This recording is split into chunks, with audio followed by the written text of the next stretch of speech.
Friday night to enjoy their wine tasting. And Kevin here is going to do one of his wonderful winemaker series interviews with Bart from Bartholomew Vineyards. And take it away, Kevin. This is going to be a nice interview, and I'm personally looking forward to tasting your Viognier. Thanks, Holly. So welcome, everyone, all you wine lovers and wine aficionados. We're here at Bin 41 on a Friday afternoon, and this is our normal program called Siren Songs. As a winemaker, we've created Siren Songs to let winemakers and wine lovers tell their stories. And I'm delighted to have Bart Fawbush from Bartholomew here to tell his story and tell us about his wines.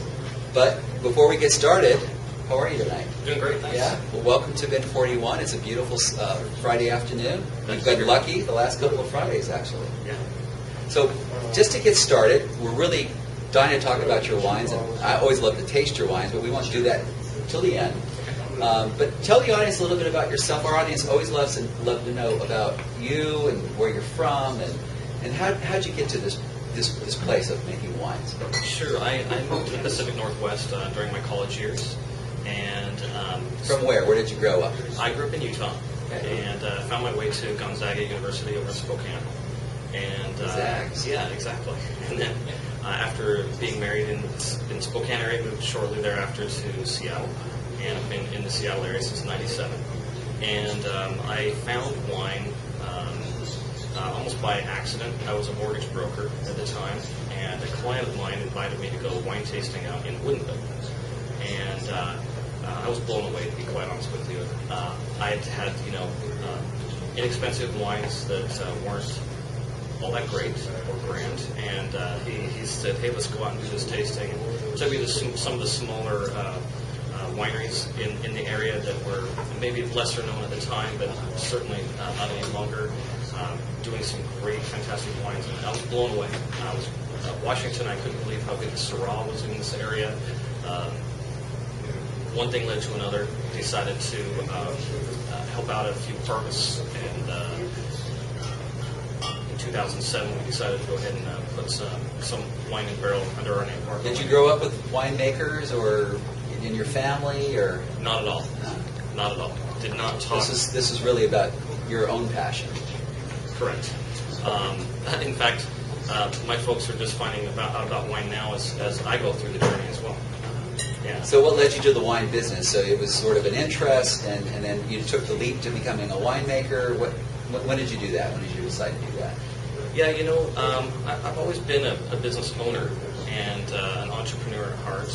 Always looking for that right thing to do, at least in my heart.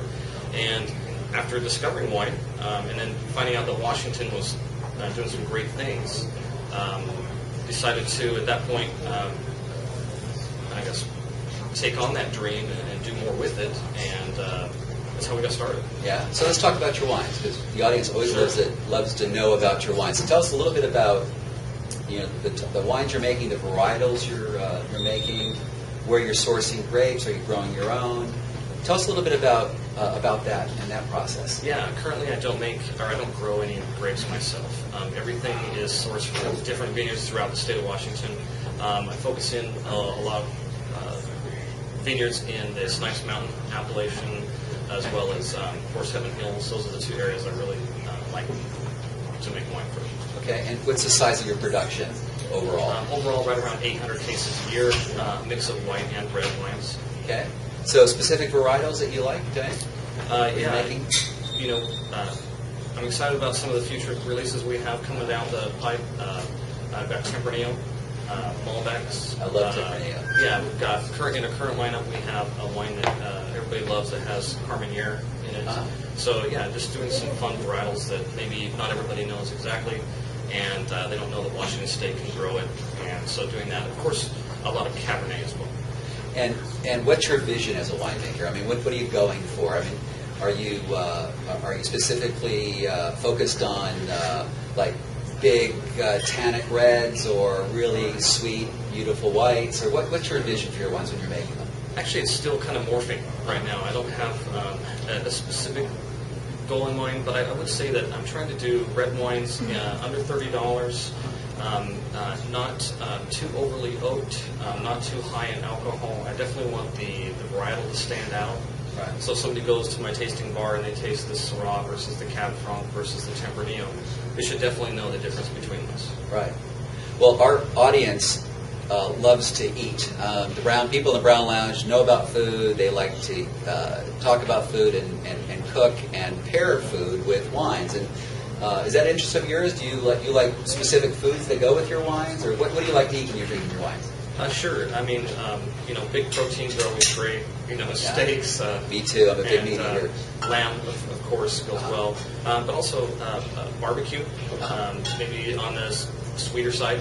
Barbecue style works really well with our wines as well. Okay. And then, of course, living in the Pacific Northwest, we have lots of seafood. We do. So I currently have 4 white wines in my lineup. So hopefully there's something there that can match with whether it's a salad or salmon or scallops or whatever. Great. So obviously you drink your own wines. As a winemaker, I love to drink my wines, but you can only drink your wines so frequently, right? Because you're experimenting and you're thinking and testing other people. So are there specific wines that other people's wines that you like to drink, or a specific winemaker that you admire? A lot. Yeah? Yeah, Maybe you can the name a answer. couple, or is there anything that stands out? Sure. There's a guy in Woodinville that I really enjoy his wines, Kevin Carell with Barrage Cellars. Barrage, okay. He does Cabernet Franc that I think is outstanding, and as well as his Chardonnay. Great. And so, one question I always ask winemakers, if you weren't a winemaker, what would you be doing? I'm in sales for a living currently. I'd probably continue in that field. Yeah? Like all kinds of sales, or specific in the wine industry, or? Sure. I transitioned into the wine industry. I currently sell wine accessories. I'd love to stay there if I could. Yeah. And if there was something that you could tell the audience about yourself that they might not know, some secret talent or some skill, or what would you tell the audience? Boy, I don't know, to be honest with you. I will say that I've been happily married for 14 years. Okay. A wonderful child, 7 years old, who we named wine after, and everything is really, really great. Terrific. Yeah. That's a great story. Beautiful. So, T? Well, I think with that, we're going to start our tasting. And one of the things that we like to do here at the Bend is feature smaller local winemakers and small producers. So we're really excited to have Bart here tonight. He's a great small producer from Washington. Thank We're you. excited to taste your wines. Cheers. Cheers. So, Thanks. let's taste this quickly. Fantastic.